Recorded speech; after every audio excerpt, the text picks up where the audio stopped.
অভ্যুত্থান পরবর্তী সময়ে যদি জাতীয় মানবাধিকার কমিশনকে একটা মন্ত্রণালয়ের অধীনে রাখি, স্বরাষ্ট্র মন্ত্রণালয়ের অধীনে রাখি, তাদের মাধ্যমে আমরা নিরপেক্ষ কোনো ধরনের অনুসন্ধান আমরা কতটা পাবো সেটা নিয়ে কিন্তু আমরা সন্দিহান। সেই জায়গা থেকে এই বিলটিকে যদি আমরা বাস্তবায়ন করতে চাই, এটাকে যদি আমরা ফাংশনাল করতে চাই, শুধুমাত্র অর্নামেন্টাল না, যদি আমরা ফাংশনাল করতে চাই, তাহলে জাতীয় মানবাধিকার কমিশনকে অবশ্যই অবশ্যই সেটাকে অটোনমাস করতে হবে। আমার সামনে যারা আছেন, আমরা হয়তো আমাদের থেকে এখানে প্রত্যেকটা সদস্য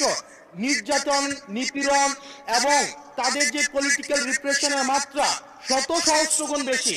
আমরা তাদের কাছে প্রত্যাশা করেছিলাম এই জাতীয় মানবাধিকার কমিশনকে তারা একটা স্বতন্ত্র বডিতে নিয়ে যাবে, অথচ আমরা দেখলাম যারা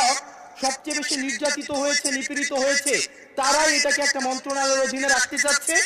এই অজুহাতে যে জাতীয় মানবাধিকার কমিশন